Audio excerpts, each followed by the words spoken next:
I'm supposedly live here.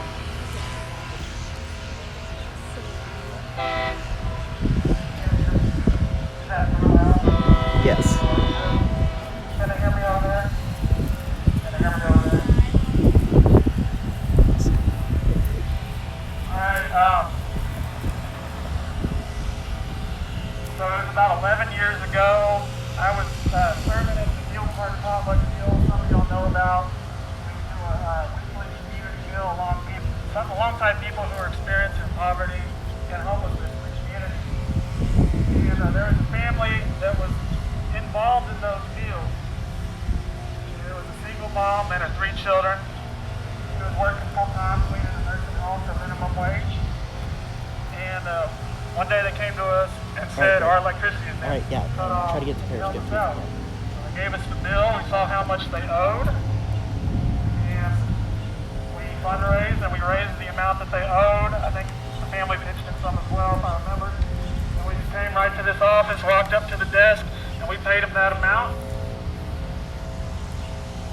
And the lady at the desk said, "No, I'm sorry, we can't turn your electric back on. You still owe, there was 125 more bucks maybe at the time." I was floored when I heard that. I said, "Why do we owe more money?" They said, "Because there's this fee and that fee and this deposit and that deposit that you have to pay when you get your electric cut off." And I said, "Are you serious? You're seriously going to charge someone who didn't have enough money to keep their electric on? You're going to charge them over $100 more?" They said, "Yes, that's how it works." And that was when I knew that we had a very big problem in this community. And I went and spoke to a city councilman about it, and he didn't believe that it was true. He wanted me to bring documentation, which I was not able to find. I think you wonder, why is it that if this is happening to so many people, why am I just now hearing about it? Then I went and I spoke with an official at BTU at the time, and I was told it was his feelings that if they didn't have these steep penalties, then people would just let their electricity get cut off.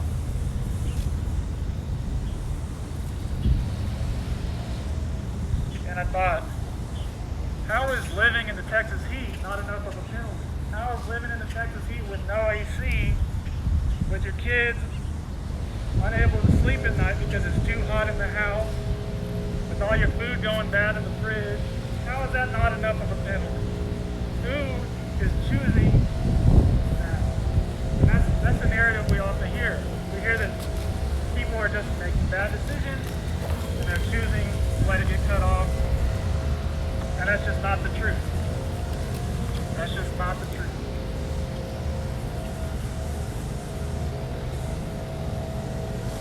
And a little while later, 2012, there was a push to replace all the meters with smart meters.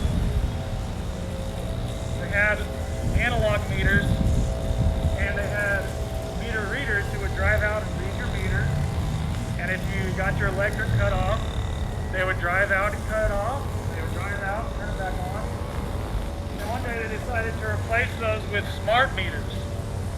And we were told by BTU that no one would lose their job, that they would find other ways to employ everyone. But lo and behold, as soon as all the smart meters were installed, the workers were told we were having a budget crisis. I'm sorry, we are going to have to lay you off. So, as most of us were probably aware was going to happen, because you don't install smart meters to take away jobs just to keep paying people, they laid off a whole bunch of workers. And I thought, maybe they're going to make those steep fees go away. But what happened was the fees stayed the same. In fact, they went up for a while later. Even though the only effort it took to shut off electric was to reach over, push a button, and to turn it back on, they had to reach over and push a button, and they tell you, get your TV remote, walk out and point it at your meter, and that will turn it back on. So now the people who got their electric shut off, they actually had to do some work themselves